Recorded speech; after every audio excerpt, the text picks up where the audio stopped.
जीव विज्ञान online classes में एक बार पुनः आपका हार्दिक अभिनंदन है।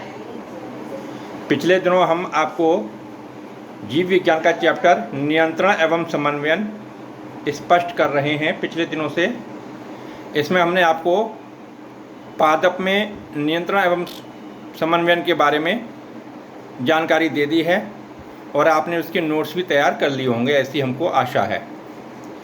मानव में नियंत्रण एवं समन्वयन के अंतर्गत हमने कल आपको जो वीडियो दी थी उसमें मानव मस्तिष्क के बारे में स्पष्ट किया था और बताया था कि मानव मस्तिष्क के 3 मुख्य भाग होते हैं: अग्र मस्तिष्क, मध्य मस्तिष्क और पश्च मस्तिष्क। और हमने आपको ये भी बताया था कि मनुष्य का मस्तिष्क सबसे ज़्यादा विकसित होता है। मानव मस्तिष्क बहुत ही अच्छा सुपर कंप्यूटर से भी बड़ा कंप्यूटर है। इसकी हमें काफ़ी अच्छी देखरेख करनी चाहिए। किताबों में तो ये बात नहीं लिखी है, फिर भी मैं आपको बता रहा हूँ। मस्तिष्क आपका अच्छा रहेगा यदि आप अच्छे विचार मस्तिष्क में रखेंगे तब। यदि आप मस्तिष्क का दुरुपयोग करेंगे तो मस्तिष्क आपका खराब हो जाएगा। इसलिए आपको हमेशा अच्छा सोचना चाहिए, अच्छा करना चाहिए। आपका मस्तिष्क हमेशा अच्छा बना रहेगा। ठीक है, मस्तिष्क की बात तो हो गई। अब हमें बात करनी है मेरुरज्जु या सुषुम्ना या रीढ़ रज्जु या स्पाइनल कॉर्ड के बारे में। हिंदी में शब्द होता है रज्जु, जिसको आम भाषा में हम कहते हैं रस्सी। मेरुदंड, कशेरुकदंड, रीढ़ की हड्डी, स्पाइन एक ही बात है। इसमें क्या होता है, हमारी पीठ में पीछे छोटी छोटी हड्डियों के कुछ गुरियाँ टाइप होती हैं, हड्डियाँ होती हैं। उन हड्डियों के बीच में से एक रस्सी जैसी पड़ी होती है जो हमारे मस्तिष्क से लेकर हमारे पीठ के नीचे तक उपस्थित होती है। इसको भारत में विशेषकर अध्यात्म में बहुत महत्व दिया गया है और ये कहा जाता है कि जो ईश्वर भक्त होते हैं, जो समाधि अवस्था में होते हैं, उनकी मेरुरज्जु एक साथ बिल्कुल ऋजु रेखीय हो जाती है। खैर वो तो आध्यात्म की बात है, मैं आपको विज्ञान की भाषा में बताता हूँ। जो मस्तिष्क का आखिरी हिस्सा होता है जिसको बोलते हैं मेडुला ऑब्लोंगेटा, खोपड़ी के महारंध्र से निकलकर रीढ़ की हड्डी के बीच में से स्थित तंत्रिका नाल से होता हुआ अंत तक फैला रहता है, जिसे हम मेरुरज्जु या स्पाइनल कॉर्ड कहते हैं। यह एक लंबी, खोखली व बेलनाकार रचना होती है और इसमें भी जैसे मस्तिष्क में 3 झिल्लियाँ होती हैं, ऐसे ही सुषुम्ना में भी 2 झिल्लियाँ होती हैं, पायामेटर और ड्यूरामेटर। और इन झिल्लियों के बीच में एक बहुत ही अच्छा गाढ़ा द्रव भरा होता है जिसको बोलते हैं सेरेब्रोस्पाइनल फ्लूइड, सेरेब्रोस्पाइनल द्रव्य।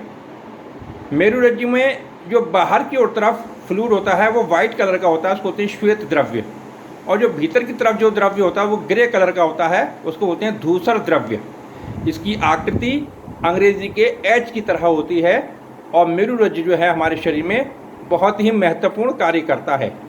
इसका सबसे पहला कार्य है यह प्रतिवर्ती क्रियाओं में, जिसको हम रिफ्लेक्स एक्शंस कहते हैं, इसका मुख्य केंद्र है। यह अनैच्छिक क्रियाओं को नियंत्रित करता है।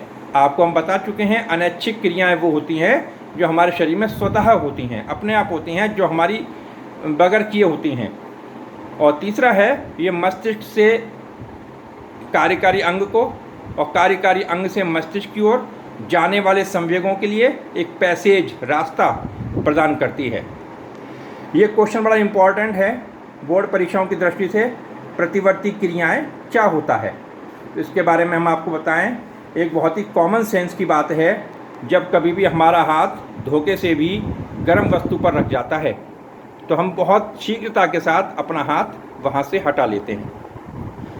आपने देखा होगा कोई व्यक्ति हमारी आँखों के सामने अचानक कुछ ही आ जाए तो हम तुरंत अपनी पलकें बंद कर लेते हैं।